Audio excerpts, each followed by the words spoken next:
Hello, welcome back to the We Are City channel. Today we're doing our pre-match preview for the upcoming game Manchester City versus Wolves this weekend. The Premier League is back after what felt like a really long international break. I've heard plenty of people say that. Also on social media, people seem to think that it went, so slow, that international break. An international break, but there's been lots of Manchester City news coming out in terms of a new manager. Cheeky Beginnestein, City's sporting director, has stepped down and he was replaced by Hugo Viana, who is a man from Portugal, a man who is the Sporting Lisbon, or Sporting Club de Portugal. He is their sporting director. He is coming to Manchester City. Could we see Ruben Amorim come with him? Could we see Pep Guardiola stay? Pep was linked with the England job. Thomas Tuchel has taken over at England. The APT rules court case has gone on in Manchester City. The 115 court case is still going on. Lots went on in the last 2 weeks with Manchester City. I've been away on a little break, and I'm glad I had a break from it all, really. I just want to stick to the football and not think about things off the field, especially stuff like court cases. City vs Wolves this weekend. Wolves are in terrible form, come up against Manchester City, but they are a side that City have struggled with plenty of times over the past few seasons, especially even last year where they lost 2-1 away at Molineux, 2 goals from Hwang Hee-chan, and City really struggled. Mateus Nunes making his City, I think, debut, and he was really poor. City not the stand they need to be. And what could we see from Manchester City this weekend? Well, the game will be live to enjoy and listen to alternative commentary here on the We Are City channel. Don't forget to join us for that. Let's get into our pre-match preview.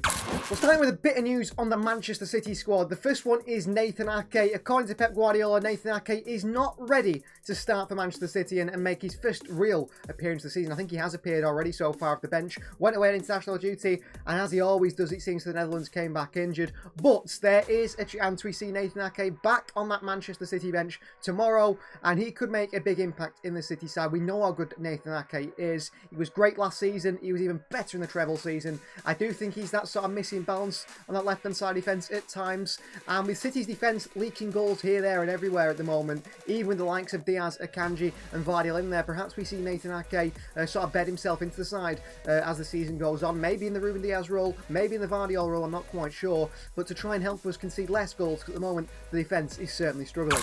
And in terms of Kevin De Bruyne, I don't think he's going to be in the squad for this one. He might possibly be on the bench. That is big news. But he has returned to Manchester City training. He hasn't done the full training. He's just done a little bit of training. I suspect he will not be in the squad at all. But it does mean De Bruyne is coming back, and he is going to really need it. I think that creativity that he brings in midfield is obviously something that no other midfielder at Manchester City, no other player can create like Kevin De Bruyne. And without him, City do lack those chances. Being creative for Erling Haaland, I've felt that in recent games. I think City fans have felt that. I think City have felt that. So have De Bruyne back, putting those crosses in, finding those key passes, threading the ball through, could be really key for City's season.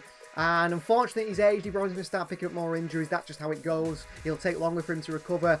And his body is sort of breaking down slowly, as it does for any footballer once they get over the age of 30. It's sort of a tipping point, isn't it? But hopefully De Bruyne can get back from this one and be fully fit now till at least January. Get him to January where maybe he can have a bit of time off. But there's so many games at the moment, isn't there? So many games for Manchester City this season that injuries are just something we're going to have to expect.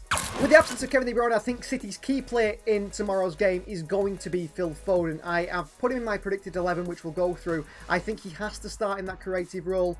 I don't think he is as creative as Kevin De Bruyne. I don't think he's a similar player. Foden likes to score more. De Bruyne likes to assist more. I've definitely seen that between the two players. Foden's more of a dribbler rather than someone who can thread that pass. I think City are lacking someone who can thread that pass really and be creative. Maybe that is something City are looking at, with the likelihood that De Bruyne could leave, couldn't he, in the summer? End of his contract. Could we bring in Florian Wirtz, Musiala? I don't think Musiala is as creative as De Bruyne. I think Wirtz has got something of De Bruyne about him, but also he's got a bit of Phil Foden as well, maybe a mix between those two. But yeah, Phil Foden is going to be key, I think, in the game against Wolves. We need him firing all cylinders. He's been a bit rusty since he's come back. The season's been very stop-start for, our player of the season last year and the Premier League player of the season last year. We need him back to his best, because when he's at his best, he's such a key element of the City side.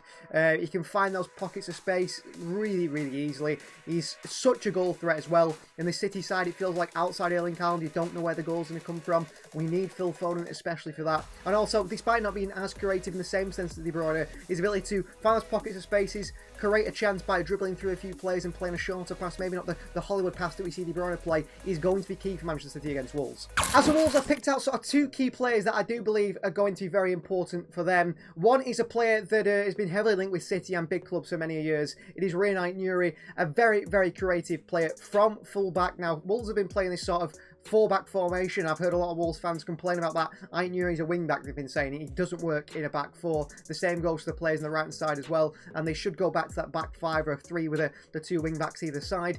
They haven't been doing that, and I expect them to go back to that against City. I do believe that despite their poor form, despite a poor start for Wolves, I think Gary O'Neill is going to go from a back 4 back to a back 5 against City this weekend. Be a lot more negative, I suppose, in the approach, but if they do go to that back 5, that gives Rio Ait-Nouri on that left-hand side way more freedom than he would in a back 4. He likes to drift into midfield, he likes to get in creative areas, he likes to beat a man. Now, he's not always consistent, and defensively, he can be a bit of a liability, and that is something City, I'm sure, will pick out on. But in terms of getting into, attacking areas, I do think he's got that real ability to do that, more so than many fullbacks in the Premier League. And he's been heavily linked with City. Liverpool, I think, are the one that might go and bring him in pretty soon. If I'm honest, I think Liverpool are the side that will sign him, maybe as a backup to Robertson, to take over from Robertson with the likes of Tomiskas probably moving on. But a Rio Ait-Nouri, top quality player. City, you've got to look out for him because he's just another creative talent in that Wolves side that will play heavily on the counter. And if they do play on the counter, their key striker and their key man who has that ability to just run and carry the ball from one end of the field to the other is Matheus Cunha. I think he is going to be the star player for Wolves this season, without a doubt. He probably is their star player, and I think he can cause City many problems in tomorrow's game. City have got to make sure on the counter we're solid and we deal with those counters well, because Cunha can pick up the ball in his own half and he can run the length of the field. He's not always great in terms of the shot or the header or whatever if it comes to it from a cross, but his ability is, with undoubtedly, he's one of the top players in the Wolves side, and he's certainly the player that Manchester City need to be looking out for. He's going to pick those little spaces, link up with Strand Larsen. He'll start top alongside him, I'm sure, and play on the touch. Strand Larsen will lay it off, and then Cunha will run at the City players. We've got to keep him quiet. I think if we keep him quiet and we nullify Rio Ait-Nouri's creative ability, putting cross into maybe a Strand Larsen, I think City will be fine. They are going to play in the counter, Wolves. I wouldn't be surprised if they go to the back 5, but I do think, City's defensive frailties at the moment might really get picked out here against Wolves at the weekend. This is my predicted Manchester City starting 11. I'm not exactly sure whether this is the way it's going to be, but I do think City will go with this. I think Ederson will start in goal. It's going to be Luis, Akanji, Captain Diaz, or whoever captains the club now, and Vardy at back 4. I think Luis adds that creativity which we'll need, because it's going to be a lot of counter-attacking and a lot of the ball, I think, for City they're going to have. Akanji, Vardy and Diaz, we need to see a better from that defensive unit. Luis as well included, but he's more of a midfielder. We need to see a better performance from that defensive unit. Pep's gone with that most of the season. I don't think he's going to change now. You could say John Stones might come in, but I don't think he's the best of international sort of breaks with England, and of course Nathan Ake only fit to be on the bench. The midfield 3, which is a midfield 3 that lacks energy, certainly Gundogan, Kovacic and Phil Foden. I could easily see Bernardo Silva coming for Gundogan, but I've gone with Ilkay Gundogan instead. I think Pep might start him. Bernardo's been playing for Portugal in, the international stages, so I think that we'll see Gundogan play because he doesn't play internationally for Germany anymore. And as for the front 3, I've gone with a little bit of balance and a little bit of flair. Obviously Erling Haaland up top. City have no other option really in that position, but I've gone with Savinho on the right and Grealish on the left. It could also be Doku on the left and Bernardo on the right. I think Pep's looking for that balance between the two, and I mean, who's to say he wouldn't go Doku and Savinho? I think that would add way too much, just craziness for this game if we put Doku and Savinho in there. Both really expansive players,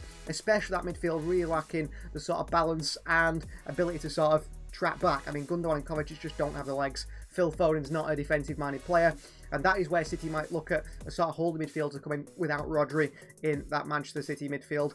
But that is how I've gone with it for the starting 11. I am going to predict a 4-1 win for Manchester City. I think it will be 4-1. If City get things right, if we play the way we should do, I think we should win 4-1. If we were to lose this game, it'll be a 2-1. I think City still will score. Wolves don't have the best defensive record. They're really out of form. Their season starts tomorrow, really. And with Gary O'Neill perhaps under a lot of pressure. A defeat to City perhaps not, expected, but after that, Gary O'Neill is under pressure to start picking up the points. For a Wolves side, they're right now down at the bottom of the table and near the bottom of the table. But yeah, City, I think a 4-1 win. I think we will concede. I just don't see where the clean sheet's coming from at the moment because we just seem to leak goals for fun, especially in that central midfield. But I think that team obviously is going to be enough for Manchester City to win. If you want to hear all the action with alternative commentary, if you can't watch the game, if you want to watch the game with our commentary, join us here live. We will be live tomorrow for the game, which is going to be exciting, and we'll see and hopefully enjoy lots of goals and hopefully maybe an Erling Haaland hat-trick. Please let us know in the comments down below your score predictions. Please do join us for the live stream tomorrow, and we'll see you guys next time.